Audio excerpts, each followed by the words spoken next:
Hi, everybody. Welcome to week 4 of our class here. Really looking forward to covering our content and making sure that we're getting an opportunity to go through all of our learning objectives for this week as we outlined them during the beginning of the week. So the first thing I want to make sure that we do is review our objectives of the week. When we got started here, we talked a little bit about making sure that by the end of this week, I want to make sure that all of you have the ability to explain what the major significant employment laws were over the last 100 years that really helped shape the legislative environment that we're in today with employment law as it relates to paid family leave. Secondly, I want to make sure that all of you can understand the phraseology and terminology that's often jumbled together around paid family leave with terms like maternity leave, paternity leave, family leave, medical leave, and really be able to peel that back and understand what the true intent and objectives are associated with that type of legislation or benefit. And finally, by the end of the week, I'm hopeful that all of you will have the ability to analyze the various business reasons why companies elect to use paid family leave as a strategic benefit within their organization. So some of the tools and resources that I made available to you for the week, I'm hopeful that you've now had a chance to go through some of them. First and foremost, we had the Department of Labor Family and Medical Leave Act Employer Guide. That tool is out there and available for companies to make sure that they're being responsible and compliant with the Family and Medical Leave Act regulations. It also will be helpful to you when we get to the quiz and talk a little bit about that in just a minute. We had the Emerging Trends in Paid Family and Medical Leave Act, which was presented by a lot of organizations that have come together who have in fact enacted paid family leave or benefits, and really are trying to help other employers understand the playbook behind it. How do you do it? What works well? What doesn't work well? And give tools and resources to employers considering paid family leave as a benefit. We had a couple of videos.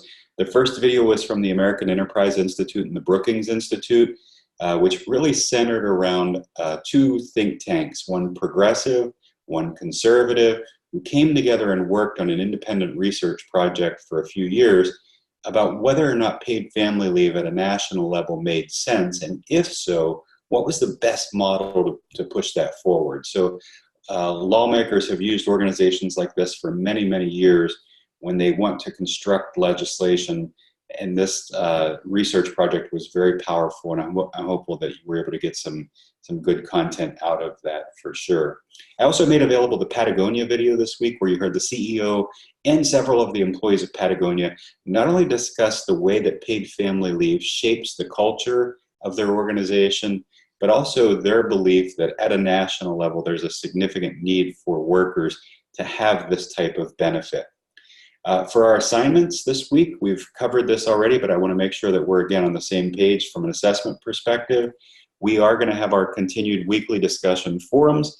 This week I've presented a debate topic, debate format for our discussion forum, and I'm asking all of you to take an affirmative or a negative position against whether or not the federal government should enact paid family leave into law, and why not. So take the right position there that you believe. There's no right answer, there's no wrong answer, just make sure that you're using sound documentation and references whenever you post your content. This is going to be a initial post required before you're able to see any other student posts this week. We do have the quiz on the Family and Medical Leave Act, as I mentioned in your readings and resources. And number 1, Department of Labor Family and Medical Leave Act Employer Guide will give you all of the information that you need to be successful on that quiz.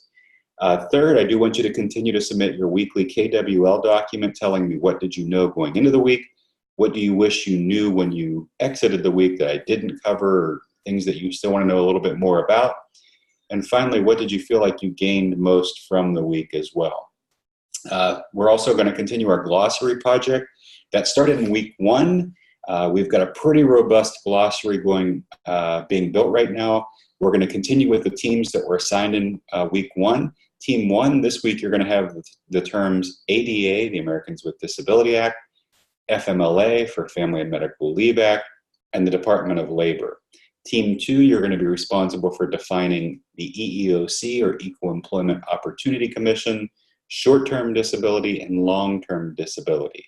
And finally, I'm asking that all students complete a one-page paper this week, providing an overview of the Family and Medical Leave Act with at least 3 references and the associated citations.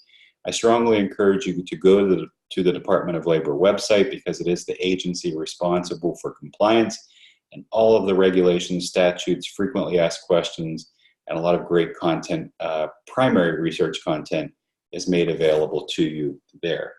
So with that, I'm going to begin our discussion on the lecture this week, and we will kick that off from right here. So we've gone through our learning objectives. I'm going to touch briefly on the next couple of slides on content that we've covered over the first 3 weeks. What is paid family leave? It's really offering compensation to workers in need of medical leave or time away from work to care for a family member. As we've talked about, we're one of only 2 countries right now in the industrialized world without paid maternity benefits. This is a prime example of where understanding phraseology and terminology is really important. This research, when it was done, denoted paid maternity benefits. That's paid time off for new mothers.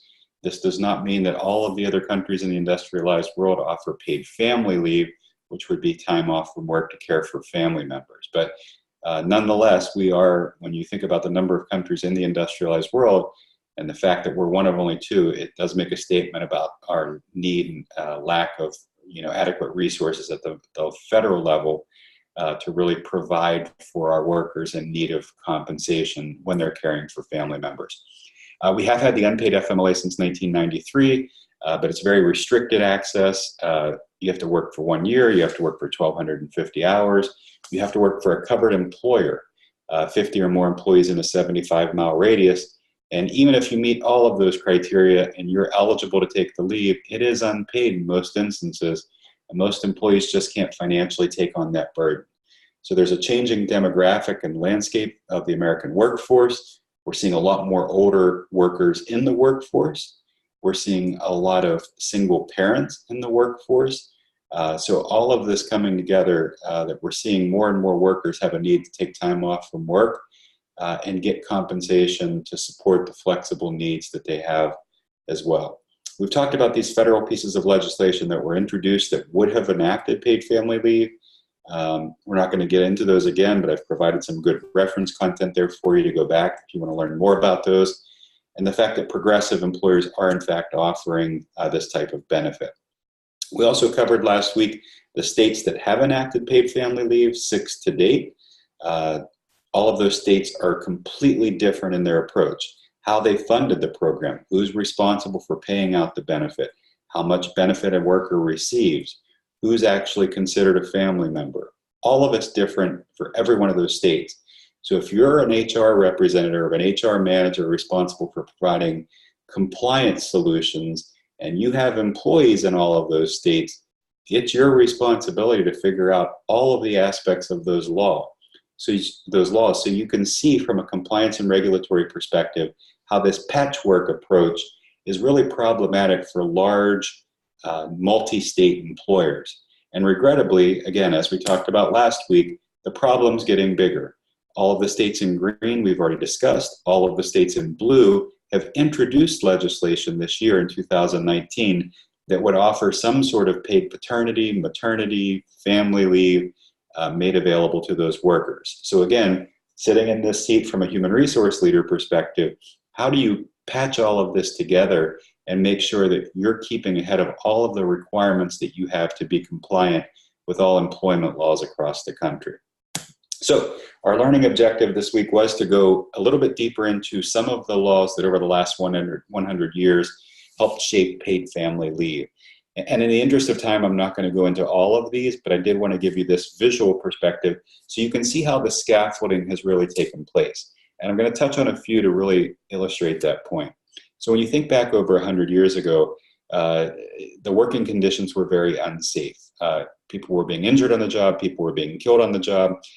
So workers' compensation regulations began to play out to protect workers, largely driven through either unions or what we were referred to as mutual aid societies, which were organizations that tried to come together at a charitable level and make sure that if a person was injured or hurt, or in worst case situation, potentially even killed on the job, that the family was in fact eligible for survivor benefits. So regulation began to pop up across the states providing that workers' compensation. The 19th Amendment was actually very critical as well. It's not necessarily an employment law, but what that law did do was provide a voice to women. And that voice, not only from the aspect of which topics made the most prevalent, which topics were the most prevalent for women, but more importantly, into their voting habits and their voting abilities as well, in hiring those individuals who thought like them and supported the needs that women wanted. And that ultimately has continued and carried on through today, that gave them that power and voice that they needed in the legislative front.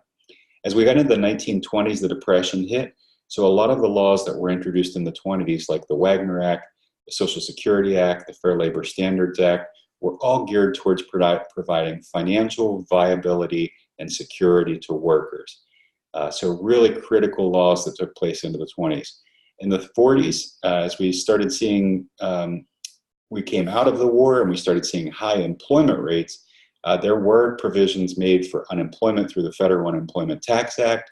And interestingly, there was so much surplus in some of the states that some of those states opted to use the surplus funds to create temporary disability or state disability programs. And those programs, many of which are still in place today, California, New York, New Jersey, Hawaii, Rhode Island, and Puerto Rico, have a state disability program that if you're an employee in that state and you become disabled, you're guaranteed some form of compensation while you're out of work. Some of those states allow your employer to have a private plan, as long as that private insurance plan or private benefit is at least as rich as the state benefit. Some of those states will allow your employer to do that. When we get into the 60s, it's about anti-discriminatory behavior. You think about the civil rights movement and what was going on at that time. So age discrimination, making sure that older workers were not being discriminated against and pushed out of the workforce. The Equal Pay Act for women, Title VII, and all of the anti-discriminatory actions against gender or race. So really making sure that anti-discrimination was at the forefront of the legislative position in the 60s. In the 70s and 80s, ERISA and the Pregnancy Disability Act came into play. Prior to the Pregnancy Disability Act, oftentimes women would have a baby, they would leave the workplace to have the baby and try to come back only to find out that their job had already been replaced. So this particular piece of legislation really helped protect those women and make sure that they had a place to come back to. When we got into the 90s, the Family and Medical Leave Act that we've been discussing throughout this course really became the hallmark piece of legislation around protecting workers in need of family and medical leave. Regrettably, though, it is an unpaid leave, and now through that we've seen the emergence of this need for paid family leave as a benefit and from a regulatory perspective that at the state level, and we do believe that will carry on into the future here at the federal level as well. So I've talked a little bit about some of the reasons why employers choose to offer paid family leave, but I did want to give you a little bit more based on my research that I most recently completed in my doctorate studies. And there are 4 key reasons: corporate social responsibility, globalization, younger workers influencing and impacting the benefit strategies of employers, and finally, the motivational capacity of benefit programs. First, corporate social responsibility. There's more pressure on companies today to do the right thing and live up to the obligations that they have as entities of society, that they're not just money-making engines. They need to do the right thing and provide for the needs of workers. So by enacting paid family leave, they're able to publicly show that they are operating in good faith as a good corporate citizen. Second, globalization. Think about multinational corporations. Many of the laws that are in place in Europe around protecting workers are much richer and much more generous than we have in America. In some situations, employees can be off for 6 months to a year based on the type of reason that they're out of work, and they get paid while they're out.